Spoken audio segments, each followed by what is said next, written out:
कोविड-19 की महामारी ने विश्व भर को एक लॉकडाउन की परिस्थिति में डाल दिया है।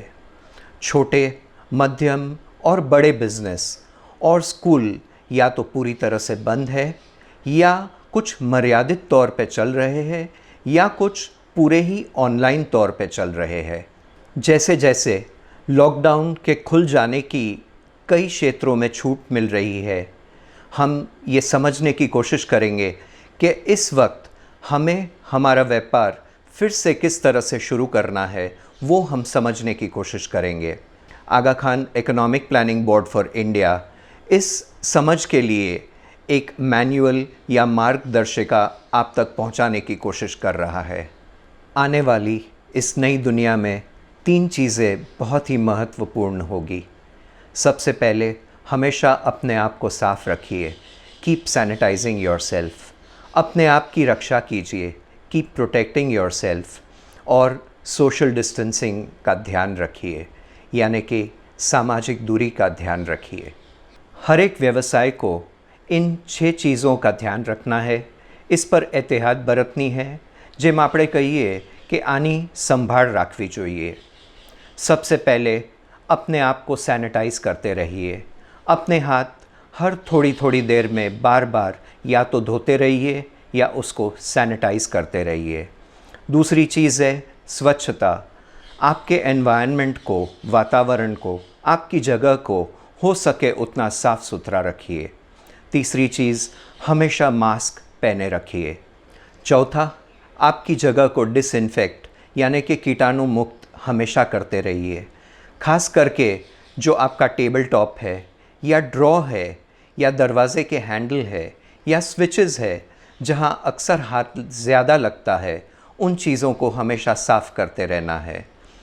5वीं चीज़ है सोशल डिस्टेंसिंग यानी कि सामाजिक दूरी। ये सिर्फ दुनिया को दिखाने के लिए नहीं, पर वास्तव में सच्ची तरह से इसका हमें पालन करना है। और आखिरी चीज़ जो है, एक थर्मोगन रखिए, जिससे कि आपका, आपके कर्मचारियों का, आपके आने वाले कस्टमर्स का आप शरीर का तापमान इस थर्मोगन के द्वारा ले सकते हैं। अब हम मैन्युफैक्चरिंग यानी कि उत्पादन क्षेत्र, फैक्ट्री, वेयरहाउसिंग यानी कि गोडाउन, इसके बारे में समझने की कोशिश करेंगे कि यहाँ हमें कैसे एहतियात बरतना है। सबसे पहले तो हमारे कर्मचारी, स्टाफ, वर्कर जो एक दूसरे के करीब बैठ के काम करते हैं, उनके बीच में सोशल डिस्टेंसिंग के हिसाब से थोड़ी सी जगह और दूरी बढ़ानी पड़ेगी। इसके लिए ऐसा भी हो सकता है कि अगर आपको एक वक्त पर कम कर्मचारी आपके पास काम करे तो आपको 2 शिफ्ट में काम करना पड़े। जैसे हम कहते हैं दिन पाली, रात पाली, मॉर्निंग शिफ्ट, इवनिंग शिफ्ट, जिससे कि ज़्यादा लोग एक वक्त पर आपकी जगह पर मौजूद न हो। ट्रक में जो सामान आता है या जाता है, जो माल आपको भरना है या खाली करना है, वो ऐसे वक्त पर कीजिए जब आपके सबसे कम लोग आपकी फैक्ट्री में या गोडाउन में मौजूद हो। इसके अलावा जो बाहर से लोग आपको मिलने आने वाले हैं यानी कि विज़िटर्स है, उन्हें हो सके तो मना कर दीजिए। जहाँ तक हो सके वहाँ तक उनका फ़ोन पर या डिजिटल माध्यम से संपर्क करें।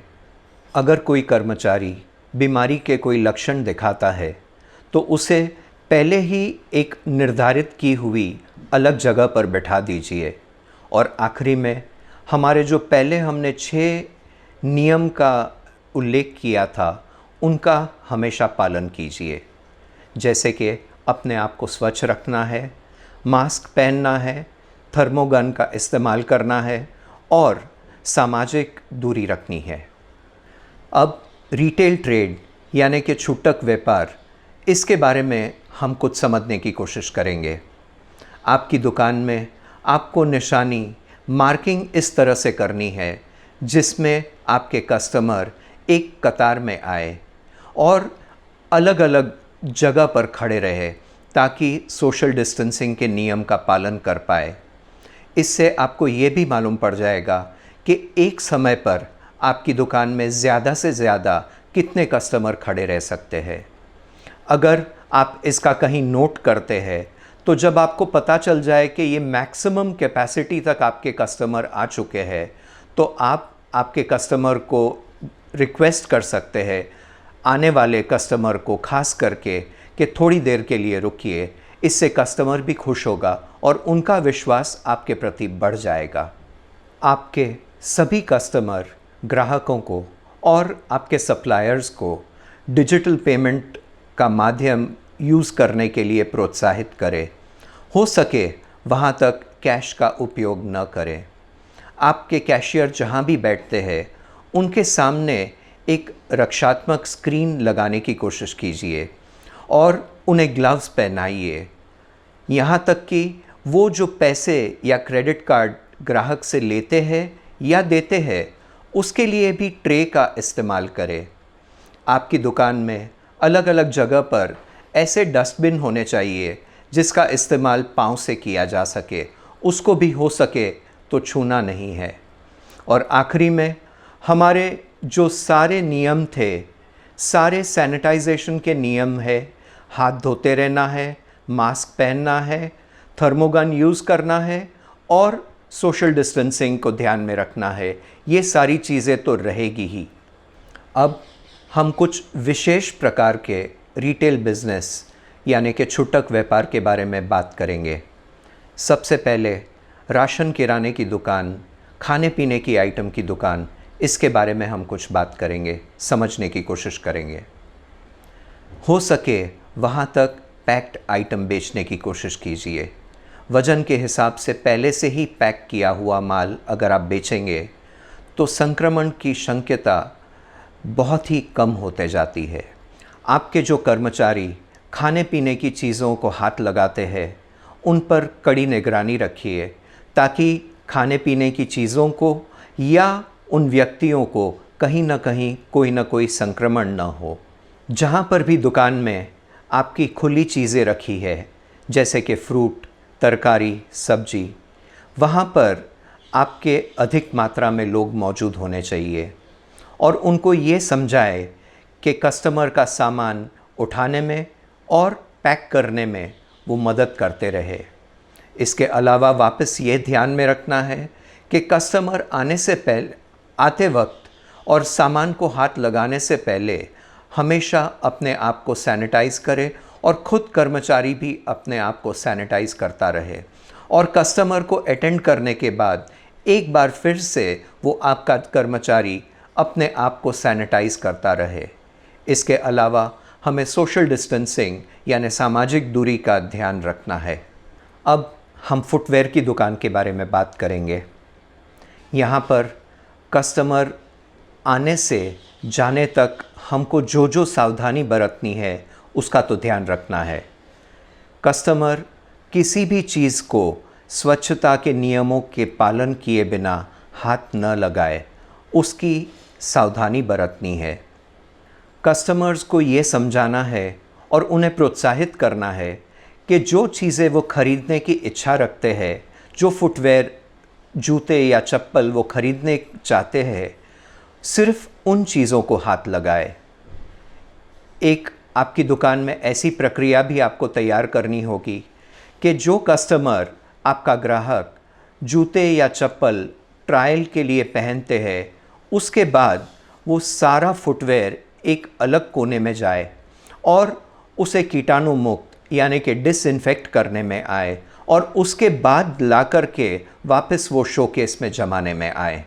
आपका बेचा हुआ माल भी जो बदली करने के लिए वापस आता है उसको भी इस प्रक्रिया में डालिए कि वो जब माल वापस आता है वो एक अलग जगह ले जाने में आए, कीटाणु मुक्त करने में आए, डिसइंफेक्ट करे और उसके बाद ही उसको शोकेस में लगाए या आपके गोडाउन में रखें। अब हम रेडीमेड कपड़े या गारमेंट की दुकान के बारे में बात करेंगे। आपके कर्मचारी, आपका स्टाफ और आपके ग्राहकों को जब भी वो दुकान में आते हैं तो सबसे पहले सैनिटाइज़ करना होगा और बगैर सैनिटाइजेशन के वो कोई भी चीज़ को हाथ न लगाए, उसका ध्यान रखना होगा। इसके अलावा कस्टमर को जब अंदर आते हैं तब ये समझाना होगा और उन्हें प्रोत्साहित करना होगा कि वो जो चीज़ें खरीदने की इच्छा रखते हैं सिर्फ उन्हीं चीज़ों को छुए। और जब वो चीज़ें ट्रायल रूम में ले जाते हैं तो ट्रायल रूम में जाने से पहले आपका कर्मचारी उस ट्रायल रूम को डिसइंफेक्ट यानी कि कीटाणु मुक्त कर दे और ट्रायल लेने के बाद फिर से उस ट्रायल रूम को कीटाणु मुक्त कर दे। जब कस्टमर उनकी चीज़ें कुछ सिलेक्ट करके खरीदी करता है तब वो चीज़ें ले करके एक अलग जगह पर जाकर उसको स्टीम आयन से इस्त्री कर देना है, ताकि अगर कोई चेप या कुछ गंदगी हो तो वो भी निकल जाए और साफ़ सुथरा माल आप कस्टमर को दे सकते हैं। गारमेंट के रेडीमेड के व्यापार में आपको वापस एक तरीका बनाना होगा कि जैसे ही ट्रायल लेने के बाद जो बाकी कपड़े हैं जो कस्टमर ग्राहक खरीदता नहीं है, या इसके अलावा आप जो माल बेचते हैं और अगर कोई बदली के लिए माल वापस आता है तो ये सारे कपड़े आपको एक जगह रखने हैं। इनको फिर से कीटाणु मुक्त करना है, इनको स्टीम आयन से इस्त्री करनी है, साफ़ करना है ताकि ये कीटाणु मुक्त हो जाए। और जब तक आप ये न करें तब तक वापस आप ये माल डिस्प्ले में न लगाएं। इसके अलावा आपको ये भी ध्यान रखना है कि हैंगर या आपके जो ट्रायल रूम के टोकन है उनको भी आपको सैनिटाइज़ करना है। और वापस ध्यान में रखना कि जो पहले 6 नियमों के बारे में हमने बात की उसका तो ध्यान रखना ही है। अब हम रेस्टोरेंट के बारे में कुछ समझने की कोशिश करें। सबसे पहले जो आपके टेबल की जमावट है उसको आपको थोड़ा सा बदलना होगा। हर एक टेबल के बीच में 1.5 मीटर का अंतर रखना होगा ताकि सामाजिक दूरी का आप पालन कर सके। आपके कस्टमर्स को और आपके सप्लायर को यहाँ पर आपको वापस डिजिटल पेमेंट के लिए प्रोत्साहित करना होगा। कैश का हो सके उतना कम उपयोग करें। आपके सप्लायर को ये भी समझाना होगा कि वो जो आपको माल सप्लाई करते हैं वो बिल्कुल ही स्वच्छ हो और आप एक तौर पे वो कहीं ना कहीं चेक भी करते रहे कि आपको जो सामान वो भेजते हैं उसमें कहीं चेप या कहीं मैलापन न हो। आपके कस्टमर्स को जानकारी देते रहिए कि आपके कर्मचारियों की रोज़ सर्दी और बुखार के लिए जांच की जाती है और आपके सभी कर्मचारी स्वस्थ हैं। इससे उनका विश्वास बढ़ेगा। कस्टमर्स को ऑनलाइन बिजनेस, ऑनलाइन ऑर्डरिंग करने के लिए और भी प्रोत्साहित कीजिए ताकि वो आपके रेस्टोरेंट का घर बैठकर खाना खा सके और आपका भी धंधा चलता रहे। आखिरी में ये एक ऐसी जगह है जहां हमें सारी सफाई के नियमों का बहुत उम्दा पालन करना पड़ेगा, जैसे कि अपने आप को सैनिटाइज़ करें, बहुत ही ज़्यादा स्वच्छता रखें, अपने कस्टमर का, अपने कर्मचारियों का हमेशा थर्मोगन से तापमान चेक करते रहे और आपके हर एक कर्मचारी हमेशा मास्क पहने रहें। अब ऑफ़िस में हमें कैसे सावधानी बरतनी है वो समझते हैं। सबसे पहले तो हमारी ये आदत होती है कि छोटी जगह में हम कैसे ज़्यादा से ज़्यादा आदमी को बिठाएं। अब सोशल डिस्टेंसिंग के नज़रिए से हमें कुछ टेबलों के बीच में अंतर बढ़ाना पड़ेगा और जब हम ये करेंगे तो जाहिर है कि हमें ऑफ़िस छोटी पड़ेगी, हमारा आधा स्टाफ ही शायद बैठ पाए। तब इसके लिए हमारे पास 2 उपाय है। या तो हमें टेक्नोलॉजी के माध्यम का इस्तेमाल करना पड़ेगा और ऐसे कुछ व्यक्तियों को घर से बैठकर काम करने की अनुमति देनी होगी कि जैसे वो वर्क फ्रॉम होम करे। दूसरा उपाय वापस ये है कि हम पाली यानी कि शिफ्ट में काम करें, जैसे कि दिन पाली होती है, रात पाली होती है, मॉर्निंग शिफ्ट होती है, इवनिंग शिफ्ट होती है, जिससे ज़्यादा आदमी एक वक्त पर ऑफ़िस में न रहें। यहाँ पर ऑफ़िस में ख़ास करके हमारे सारे जो सैनिटाइजेशन के प्रोटोकॉल है, जो हमारे नियम है साफ़ सफाई के, उनका पालन करते रहना है।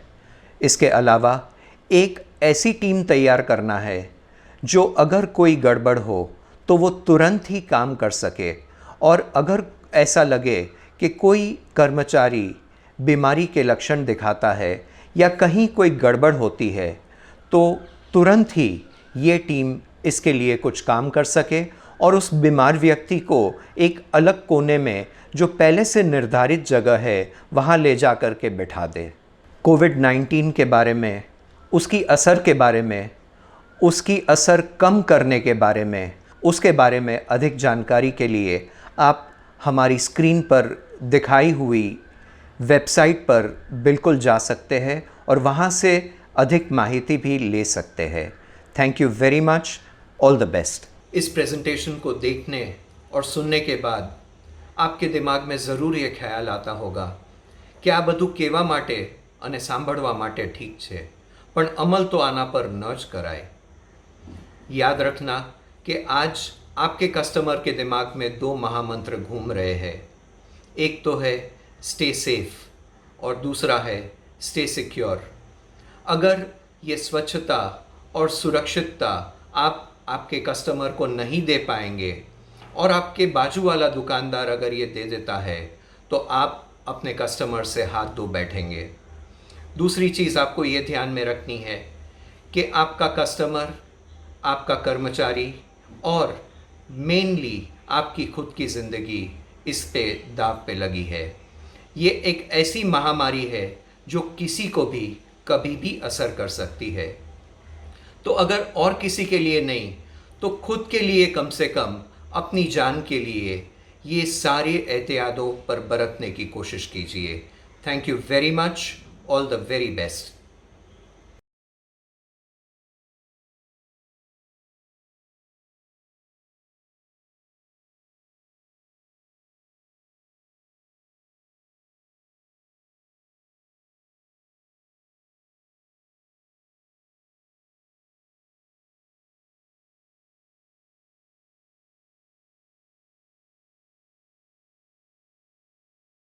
Yalungat everyone.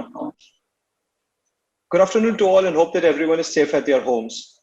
आकान economic planning board for India की तरफ से आप सबका स्वागत है अंडरस्टैंडिंग एमएसएमई वेबिनार में। ये वेबिनार एक सीरीज ऑफ वेबिनार्स है जिसके द्वारा हम हमारी कोशिश कर रहे हैं कि जमात को एडुकेट और इन्फॉर्म किया जाए बिजनेस और इकोनॉमी के वेरियस एस्पेक्ट्स के ऊपर। आज के इस सेशन में हम फोकस करेंगे एमएसएमई के बारे में सीखने और कुछ इंपॉर्टेंट प्रश्नों का उत्तर देने के लिए, जैसे कि एमएसएमई में कौन रजिस्टर कर सकता है, कैसे रजिस्टर किया जाता है और इसमें रजिस्ट्रेशन के बेनिफिट्स क्या है। अब it is my pleasure to introduce our moderator mister Zaheen Jasani. Zaheen भाई Aga Khan economic planning board India के मेंबर भी है और professionally is an investment banker as well. याली मदद ज़हीन भाई। Thank you, Akbar bhai. We are pleased to introduce our esteemed speakers for today's webinar. Our first speaker is Mr. Rajiv Mehta. Mr. Rajiv Mehta is a practicing chartered accountant. He has worked as a partner with a CA firm called Sundarji Ghosar and Company for 13 years, heading audit and service tax department.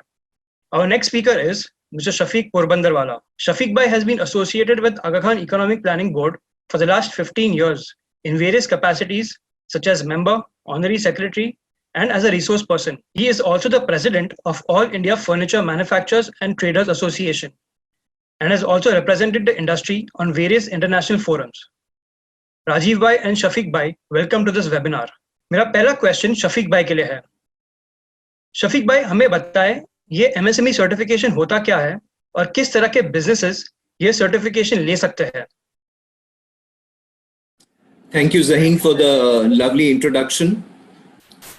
Good afternoon, all participants. सबसे पहले तो MSME क्या है वो हम समझे। It is micro, small and medium enterprise. इसकी अपने आप में एक मिनिस्ट्री है। ये आज जो भी लेवल पर है, लेकिन जो कुछ सारा आज सरकार कंसंट्रेट कर रही है वो एमएसएमई बिजनेसेस पर कर रही है। अब हम आते हैं एमएसएमई रजिस्ट्रेशन पर। एमएसएमई रजिस्ट्रेशन जो है उसको ये भी कहा जाता है कि वो उद्योग आधार है। आपको जो सर्टिफिकेट मिलता है दैट इज कॉल्ड उद्योग आधार। सो जैसे एक इंडिविजुअल व्यक्ति का आधार कार्ड होता है, उसी तरह से एक बिजनेस का उद्योग आधार होता है। So this is about MSME. और इसकी कुछ कैटेगरीज है जिसके हिसाब से इसके क्लासिफिकेशन किए जाते हैं। इसमें मैन्युफैक्चरिंग सेक्टर है और सर्विस सेक्टर है। जो मैन्युफैक्चरिंग सेक्टर है उसमें माइक्रो सेगमेंट में जिसका इन्वेस्टमेंट 25 लाख तक का है, ये जो इन्वेस्टमेंट है सबसे पहले हम समझ ले कि ये बिजनेस इन्वेस्टमेंट नहीं है, this is the investment in plant and machinery जिसके आप बिल्स प्रोड्यूस कर सकते हैं जरूरत पड़ने पर। तो प्लांट एंड मशीनरी में हम मैन्युफैक्चरिंग सेक्टर का अगर देखते हैं तो 25 लाख रुपए तक का जिसका इन्वेस्टमेंट है वो माइक्रो सेगमेंट में जाते हैं। जिनका इन्वेस्टमेंट 25 लाख से 5 करोड़ तक का है वो स्मॉल इंडस्ट्री में जाते हैं, स्मॉल एंटरप्राइज में जाते हैं। और 5 करोड़ से 10 करोड़ का जिसका इन्वेस्टमेंट है प्लांट मशीनरी में वो मीडियम सेगमेंट में जाते हैं। अब सर्विस सेक्टर पे हम चलते हैं। सर्विस सेक्टर में भी इन्वेस्टमेंट करना है, लेकिन मैन्युफैक्चरिंग के मुकाबले आप देखेंगे तो फिगर्स थोड़े कम है, क्योंकि मैन्युफैक्चरिंग में प्लांट मशीनरी की कीमत एक सर्विस इंडस्ट्री के कंपैरेटिवली थोड़ी ज्यादा ही होती है। तो सर्विस सेक्टर में माइक्रो सेगमेंट में 10 लाख तक का इन्वेस्टमेंट, स्मॉल यानी कि लघु उद्योग स्मॉल इंडस्ट्री में स्मॉल सेक्टर में 10 से 2 करोड़ तक का इन्वेस्टमेंट, और मीडियम सेगमेंट में 2 से 5 करोड़ तक का इन्वेस्टमेंट। ये सारे जो इन्वेस्टमेंट है ये क्लासिफिकेशन इस बेसिस पे किया जाता है। अब कौन इसके लिए एलिजिबल है कि ये एमएसएमई सर्टिफिकेट के लिए या उद्योग आधार के लिए कौन अप्लाई कर सकता है, वो हम समझने की कोशिश करें। सबसे पहले जो भी मैन्युफैक्चरिंग क्षेत्र में है, जो कुछ ना कुछ चीज बनाती है, जो उद्योग में कहीं ना कहीं कुछ प्रोडक्शन करते हैं, जैसे कि वो गारमेंट्स हो या फुटवेयर हो, फुटवेयर का ट्रेडिंग नहीं, फुटवेयर का मैन्युफैक्चरिंग हम कहेंगे, फर्नीचर का ट्रेडिंग नहीं, फर्नीचर का मैन्युफैक्चरिंग हम कहेंगे। जो मैन्युफैक्चर करते हैं ये मैन्युफैक्चरिंग सेगमेंट। इसके अलावा देखेंगे तो एक बड़ा सेगमेंट जो है, जो सेवा का क्षेत्र हम कहेंगे, सर्विस एंटरप्राइजेस, इसमें काफी सेगमेंट है। और इसमें अगर देखेंगे तो हमारे जमात के लेडीज एंड जेंट्स काफी इसमें इन्वॉल्व है। जैसे कि अगर हम देखेंगे आर्किटेक्ट से रियल एस्टेट एजेंट है, तो वो ये सर्विस एंटरप्राइज में गिने जाएंगे और वो एमएसएमई में रजिस्ट्रेशन कर सकते हैं, उद्योग आधार ले सकते हैं।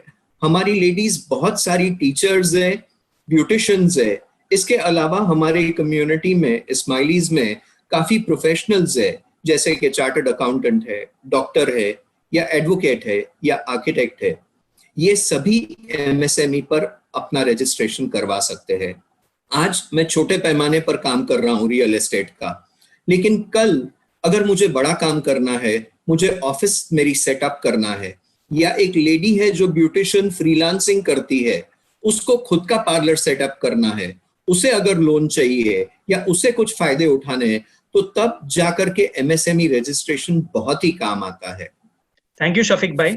राजीव भाई, क्या कोई रिटेलर या किराना स्टोर या mobile shop owner MSME certification के लिए रजिस्टर कर सकता है? जैसे शफीक भाई ने बताया कि ये जो एमएसएमई रजिस्ट्रेशन है ये मैन्युफैक्चरर और सर्विस सेक्टर दोनों के लिए है। जो ट्रेडर है, तो ट्रेडर का ये जो एमएसएमई एक्ट 2006 बनाया है, इसमें ट्रेडर को कवर नहीं किया गया है, स्पेसिफिकली ट्रेडर कवर नहीं हो रहा है, सो ट्रेडर के लिए ये बेनिफिट्स नहीं मिलते। थैंक यू राजीव भाई। राजीव भाई, क्या कोई फ्रीलांस प्रोफेशनल जैसे कि डेंटिस्ट, चार्टर्ड अकाउंटेंट, आर्किटेक्ट वगैरह भी एमएसएमई के लिए रजिस्टर कर सकते हैं? जो फ्रीलांस सर्विस प्रोवाइडर है या सीए है या कोई डेंटिस्ट है, ये सब प्रोफेशनल है, वो सर्विस सेक्टर में कवर होते हैं, they all can register for this and they can get the benefit of MSME as per their classification which they have, micro, small according. Understood sir. Rajiv भाई, हमें ये बताएं कि एक बिजनेस के पर्सपेक्टिव से एमएसएमई रजिस्ट्रेशन के क्या बेनिफिट्स है, और आज के कोविड के एनवायरनमेंट में कोई नया बेनिफिट जो गवर्नमेंट ने एमएसएमई के लिए कुछ अनाउंस किया है?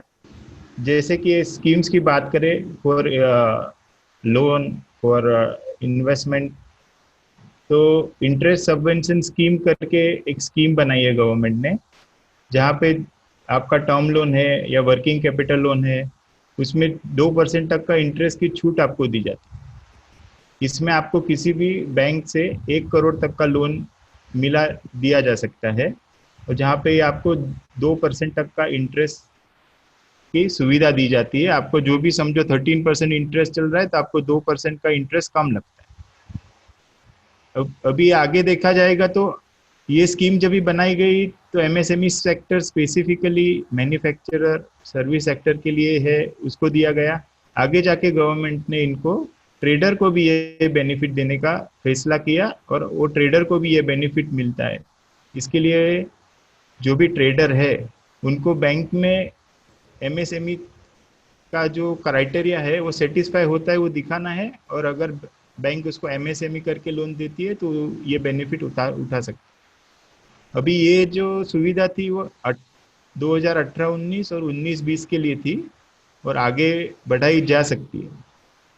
ऐसे ही आप आगे देखेंगे तो अभी क्रेडिट गारंटी फंड करके एक स्कीम बनाई गई है। अभी ये स्कीम ऐसी है कि सबसे बड़ी प्रॉब्लम जब भी हम लोन लेने जाते हैं तो प्रॉब्लम ऐसी आती है कि हमारे पास सिक्योरिटी नहीं है, सिक्योरिटी के सामने देने के लिए कुछ है नहीं, कोलेटरल सिक्योरिटी नहीं है। अभी ऐसे टाइम पे अगर हमको वर्किंग कैपिटल और टर्म लोन चाहिए तो ये विदाउट सिक्योरिटी लोन देने के लिए स्कीम बना गई है, जहाँ पे आपको 2 करोड़ तक की लोन दी जाती है without any security for all asset, plant and machinery, stock. अभी इसमें ऐसा है कि कोलेटरल सिक्योरिटी आपको कोई नहीं देनी है। जो एसेट, प्लांट, मशीनरी आप बाय करते हैं विद दैट लोन, या फिर आपका जो वर्किंग कैपिटल के हिसाब से आपका स्टॉक है, डेटर्स है, उसको आपको प्राइमरी सिक्योरिटी के हिसाब से देना पड़ता है। अभी ये जो स्कीम है इसमें सरकार 75% से 85% तक का जो गारंटी है वो सरकार देती है, और इसके लिए अराउंड 0.75 से 1% तक का चार्ज जो आपका लोन है उस पर आपको लगता है। सो ये हो गई आपकी क्रेडिट गारंटी स्कीम। ऐसे ही आगे और जाएंगे तो हमारे पास है टेक्नोलॉजी अपग्रेडेशन के लिए क्रेडिट लिंक कैपिटल सब्सिडीज दी गई है, जहाँ पे अगर आपको आपकी टेक्नोलॉजी अपग्रेड करनी है, नई कोई मशीनरी लेनी है ऑफ हायर बेटर टेक्नोलॉजी, इसमें सरकार आपको 15% तक की सब्सिडी देती है, और 85% जो आपको चाहिए वो लोन बैंक देती है। तो ऐसे करके आप अपनी टेक्नोलॉजी अपग्रेड कर सकते हैं। इसके लिए अराउंड 48 प्रोडक्ट्स और सब सेक्टर जो मान्य किए गए हैं, इसमें ये सहूलियत ली जा सकती है। और भी बहुत सारे बेनिफिशियल स्कीम्स है। अभी एक स्कीम अगर बात करें तो एक मुद्रा लोन करके एक स्कीम है, जहाँ पे आपको माइक्रो यूनिट्स जो है उनको 10 लाख तक की लोन विदाउट एनी सिक्योरिटी दी जाती है।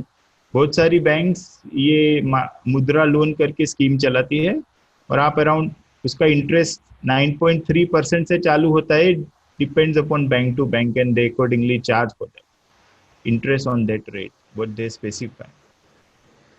अभी इसमें आगे और देखेंगे तो महिलाओं के लिए स्पेसिफिक, महिला को आसानी से लोन मिले, वो अपना धंधा कर सके, उनको जो भी बिजनेस करना है दे कैन डू इट। अभी और एक स्कीम है महिलाओं के लिए जहाँ पे उद्यम निधि स्कीम बताई जाती है। अभी ये उद्यम निधि स्कीम में जो भी महिलाएं लघु उद्योग करना चालू करना चाहती है, उनको 10 लाख तक की लोन सिडबी की तरफ से दी जाती है। सिडबी करके जो गवर्नमेंट की ये एसोसिएशन है, वो सिडबी जो कंपनी है, वहां से आपको 10 साल तक की ये लोन मिलती है अप टू 10 लाख, और उसका 5 साल तक का आपका मॉरेटोरियम पीरियड रहता है। उसके बाद में आपका लोन इंस्टॉलमेंट चालू होता है। तो ये सुविधा जो है वो ब्यूटी पार्लर के लिए देते हैं, डे केयर सेंटर के लिए देते हैं, ऑटो रिक्शा, ऐसे स्पेसिफिक केसेस के लिए भी देते हैं, जहाँ पे महिलाएं ऐसा कोई काम करना चाहती है तो इसका फायदा उठा सकती है। और एक अगर आप हम लोग देखें अन्नपूर्णा स्कीम करके एक स्कीम बनाई गई है, जहाँ पे जो भी कैटरिंग यूनिट चलाती है महिलाएं, फूड कैटरिंग के लिए, उनको किचन में इक्विपमेंट लेने के लिए, मिक्सचर यूटेंसिल्स लेने के लिए, फिल्टर्स लेने के लिए जो लोन चाहिए, तो वो 50,000 तक की लोन इसमें दी जाती है। और ये जो लोन है वो 36 मंथ के लिए दी जाती है, यानी 36 हफ्ते में आपको उसको पे करना। इसके लिए आपको एक गारंटर लगता है, कोई सिक्योरिटी नहीं चाहिए, पर you need one guarantor for this. अभी स्टेट बैंक ऑफ इंडिया है या भारतीय महिला बैंक है, ऐसी जो बैंक है ये अन्नपूर्णा स्कीम जो है उसमें आपको लोन दे सकते हैं। अभी हम और आगे देखेंगे तो जब भी हम बिजनेस करते हैं तो प्रॉब्लम ऐसी आती है कि कलेक्शन टाइम पे नहीं आता है, कलेक्शन डिले होता है, जिसके लिए एमएसएमई को प्रॉब्लम होता है। तो अभी इसके लिए ये जो एक्ट है इसमें ऐसे प्रोविज़न दिए गए हैं कि अगर हमने जिसको भी माल बेचा है या हमने जिसको सर्विस दी है, अगर वो हमको 45 डेज के अंदर पेमेंट नहीं करता है, तो इसमें ऐसा प्राधान्य दिया गया है कि वो आपको जो भी बैंक इंटरेस्ट रेट है उससे 3 गुना इंटरेस्ट रेट वहाँ उसके पास से ले सकते हैं, ऐसा इसमें प्रोविज़न है। तो इसमें इसके लिए आर्बिट्रेशन जो भी है उसका भी प्राधान्य इसमें दिया गया है। अभी ये हो गया protection from delay in payments. अभी और आगे देखेंगे तो बहुत सारी सब्सिडी जो है जो गवर्नमेंट ने दी है, जहाँ पे समझो आपका जो इलेक्ट्रिसिटी बिल आता है उसमें आपको कंसेशन मिल सकता है। इसके लिए आपको इलेक्ट्रिक कंपनी जो है उस वहाँ पे आपको अप्लाई करना है विथ योर एमएसएमई रजिस्ट्रेशन, तो वो आपको मिल जाए, वो आप बेनिफिट आप वहाँ से ले सकते हैं। और आगे देखेंगे तो बहुत सारी सब्सिडी दी जाती है, जहाँ जैसे कि ISO सर्टिफिकेशन आपको कराना है या आपको क्रेडिट रेटिंग कराना है, तो क्रेडिट रेटिंग के लिए 40,000 तक की सब्सिडी दी जाती है। ISO सर्टिफिकेशन के लिए 75,000 तक की सब्सिडी दी जाती है। ट्रेडमार्क है तो उसके लिए अराउंड 10,000 तक की सब्सिडी दी जाती है। तो ये सब सब्सिडी जो है ये गवर्नमेंट प्रोवाइड करती है टू एमएसएमई। अभी आप एक मैन्युफैक्चरिंग यूनिट चला रहे हैं, एमएसएमई है, और आपको इलेक्ट्रिक या एनर्जी कंजर्वेशन करना है, उसके लिए आपको कोई एफिशिएंट टेक्नोलॉजी बाय करनी है, तो इसके लिए भी ये स्कीम बनाई गई है, जहाँ पे आपको अराउंड 25%, आपको 25% की सब्सिडी गवर्नमेंट देती है और 75% तक की लोन आपको मिलती है। तो ऐसा करके आपको जो एनर्जी एफिशिएंट टेक्नोलॉजी इंस्टॉल करनी है आपके फैक्ट्री में, दैट यू कैन डू। इसमें आपको 10 लाख तक की सुविधा दी जा सकती। तो ये हो गया सब्सिडी के बारे में। अभी इसके बाद देखेंगे तो there are various other benefits which the scheme provides, in the sense आपको कोई जो भी सॉफ्टवेयर चाहिए अकाउंटिंग के लिए, जीएसटी के लिए, ERP सॉफ्टवेयर है, ये आपको दिया जाता है, जो आप यूज़ कर सकते हैं आपके बिजनेस के लिए। एक बिजनेस इंक्यूबेटर करके जो स्कीम है, जहाँ पे अगर आपके पास कोई नई आइडिया है, जो नया आइडिया है, तो उसको आप 1 साल में अगर वो चालू हो सकता है, ऐसा कोई आइडिया है, तो उसके लिए वो 8 लाख तक की सुविधा आपको दी जाती है। So this are the benefits which we can have by getting MSME registration. Yes, sir, Covid के एनवायरनमेंट के लिए कोई नया बेनिफिट जो गवर्नमेंट ने एमएसएमई के लिए कुछ अनाउंस किया है? ये कोविड आने के बाद गवर्नमेंट ने 2 रिलीफ पैकेज रिलीज किए हैं। अभी जैसे मैंने आपको बताया कि गवर्नमेंट सरकार ने सिडबी, नाबार्ड, फिर ऐसी संस्थाएं बनाई है, और जो बैंक है उसके द्वारा एमएसएमई को फाइनेंशियल सुविधाएं दी जाती है। तो अभी ये सुविधाएं देने के लिए सिडबी या बैंक के पास पर्याप्त फंड हो, वो जरूरी है ऐसे टाइम में। तो इसके लिए गवर्नमेंट ने जो 2 रिलीफ पैकेज डिक्लेयर किए हैं, वहाँ पे एमएसएमई को देने के लिए ज़्यादा से ज़्यादा बैंक के पास फंड रहे, उसके लिए बैंक का जो CRR रहता है या डेली CRR बैलेंस रहता है, उसको कम किया गया है सो दैट बैंक के पास ज़्यादा पैसा रहेगा to give loan to MSME और एनी प्रायोरिटी सेक्टर। ऐसे ही जो सिडबी है, वो सिडबी के पास अराउंड 50,000 करोड़ तक की फैसिलिटी दी है, जो जैसे ही जरूर लगेगी ऐसे सिडबी आगे एनबीएफसी को देगा या बैंक को देगा या खुद डिसबर्स करेगा। This will be for MSME, what whenever the MSME need और any scheme which they declare, उसमें ही उसका यूज किया जाएगा। अभी जैसे आपका एग्जिस्टिंग कोई लोन है तो उसमें आपको 3 साल तक की मॉरेटोरियम दी गई है कि आप तीन महीने तक की मॉरेटोरियम दी गई है, जहाँ पे आपको 3 महीने तक कोई ईएमआई नहीं भरना है, वो आप ईएमआई आप डेफर कर सकते हैं। वैसे ही एक वर्किंग कैपिटल लोन जो उसको आप रिकैलकुलेट करके आपका ड्रॉइंग पावर बढ़ाने का ये भी दी गई है ये स्कीम में, जहाँ पे जो बैंक है वो आपका ड्रॉइंग पावर कैलकुलेट करेगा और जो भी ज्यादा आपको फंड दिया जा सकेगा वो that they can give you. वैसे ही और भी केंद्र सरकार और राज्य सरकार द्वारा एमएसएमई के लिए और भी छूटें दी जा सकती है, ऐसी संभावनाएं है। क्या सही? ठीक है सर। सो बेसिकली राजीव भाई, आप कह रहे हो कि एमएसएमई रजिस्ट्रेशन से कोई भी एंटिटी को फाइनेंसिंग हो गया या टेक्नोलॉजी अपग्रेडेशन हो गया या पावर हो गया, बहुत सारे बेनिफिट्स होते हैं। मेरा नेक्स्ट क्वेश्चन शफीक भाई के लिए है। शफीक भाई, अगर कोई जमाती मेंबर ने डिसाइड किया है कि उसे एमएसएमई रजिस्ट्रेशन करना है, तो उसका स्टेप वाइज प्रोसेस क्या है? हम ये एमएसएमई रजिस्ट्रेशन कहाँ से कर सकते हैं और हमें क्या डॉक्यूमेंट्स चाहिए इसके लिए? यस जहीन, सबसे पहले तो हम जो भी व्यापारी है, बिजनेसमैन है या प्रोफेशनल्स है, कहीं ना कहीं कुछ ना कुछ हमने लाइसेंसेस लिए होंगे सरकार से। जैसे कि अगर कोई बिजनेसमैन है तो काफी टाइम पहले शॉप एक्ट लेने में आता था, फिर जीएसटी रजिस्ट्रेशन लिया, या और कोई लाइसेंस लेने की कोशिश की, कोई प्रोफेशनल ने फूड सेफ्टी का लाइसेंस लिया। ये सारे लाइसेंस लेने के लिए कुछ ना कुछ तकलीफें आती है। कहीं आदमी ऐसा भी होता है कि एजेंट का जरिया अपनाता है कि आसानी से एजेंट लाके देगा। MSME registration is a miracle. ये एक ऐसा रजिस्ट्रेशन और इतना आसान प्रोसीजर है जो कोई सोच भी नहीं पाएगा। इसका सीधा सीधा आपको ऑनलाइन जाना है, एमएसएमई की वेबसाइट पर या उद्योग आधार की वेबसाइट पर।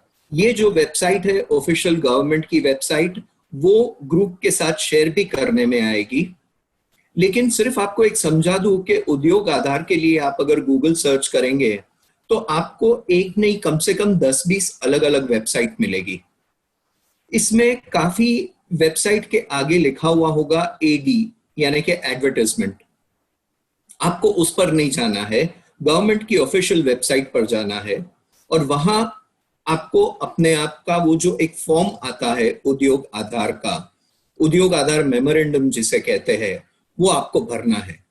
और इतनी आसानी से ये भरा जाता है कि आप सोच भी नहीं पाएंगे। हाँ, उसमें भरने के लिए काफी चीजें मांगी गई है, काफी यानी इतनी भी बहुत ज्यादा नहीं, पर जो भी चीजें मांगी गई है वो भरने के लिए कुछ डॉक्यूमेंट्स आपके पास तभी हैंडी रखना, हाजिर रखना एडवाइजेबल है, क्योंकि एक बार आप फॉर्म भरना शुरू कर दो और ये सारे डॉक्यूमेंट्स आपके पास हाथ में न हो तो फिर वापस तकलीफ होगी। तो we have made a short list, एक चेकलिस्ट हमने बनाया है, जो ये चेकलिस्ट भी आपके साथ में शेयर करने में आएगा।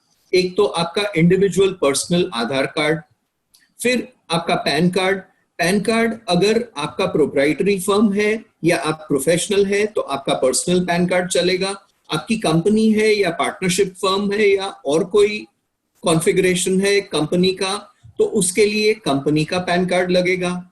धंधे का जो एड्रेस प्रूफ है, बिजनेस एड्रेस प्रूफ, वो लगेगा। बैंक अकाउंट डिटेल्स लगेंगे। अगर हम हमारे हाथ में हमारी चेकबुक रख ले, चेक एक रख ले, तो ये सारे डिटेल हमें मिल जाते हैं। अगर किसी ने पहले कोई रजिस्ट्रेशन करवाया है, जैसे एक टाइम पर स्मॉल स्केल इंडस्ट्रीज का रजिस्ट्रेशन करने में आता था, अगर किसी ने ये करवाया है या और कोई रजिस्ट्रेशन है तो उसके सर्टिफिकेट की कॉपी आपके पास हाथ में होनी चाहिए। आपका बिजनेस आपने कब से शुरू किया है, इसका प्रूफ आपके पास, प्रूफ तो नहीं पर इसकी तारीख आपके पास होनी चाहिए। मानो अगर पार्टनरशिप डीड है तो date of partnership deed can be your date of commencement. आपका इन्वेस्टमेंट प्लांट और मशीनरी और इक्विपमेंट में कितना है, उसकी बिल वैल्यूज जो है वो टोटल आपके पास हाजिर होना चाहिए, जिससे कि पहली स्लाइड में हमने जो देखा था कैटेगरी करने में आई है कि आप 25 लाख से नीचे हो या 25 लाख से 5 करोड़ के रेंज में हो, तो वो कैटेगरी में जाने के लिए आपको ये फिगर्स आपके मालूम होना चाहिए। इसके अलावा आखिरी जो है कि आपके कंपनी में कितने एम्प्लॉइज काम कर रहे हैं, कितने वर्कर आपके पास काम कर रहे हैं, वो आपके पास नंबर हैंडी होना चाहिए। तो ये सारी चीजें अगर आपके पास है रेडी, जब आप फॉर्म भरने बैठते हैं तो बहुत ही आसानी से आप फॉर्म भर पाएंगे। ये एक ऐसा रजिस्ट्रेशन है जो अपने आप में सेल्फ सर्टिफिकेशन है। कोई डॉक्यूमेंट आपको इसके लिए अटैच नहीं करना है, वो मांगते नहीं है। लेकिन एक चीज यहां समझना जरूरी है कि जब सरकार हम पर अनकंडीशनल भरोसा कर रही है तो हमें कोई मिस डिक्लेरेशन नहीं करना है, जो भी सही है वो ही भरना है। क्योंकि आज तो आपका रजिस्ट्रेशन शायद हो भी जाए, लेकिन आगे चल के जब आपको कोई स्कीम के या किसी चीज के बेनिफिट्स लेना है और तब अगर कोई रियलाइजेशन होता है कि आपने कहीं मिस डिक्लेयर किया है, तो definitely there could be a problem. Thank you Shafiq भाई, जो आपने मिस रिप्रेजेंटेशन की बात की थी वो बहुत ही हेल्पफुल है।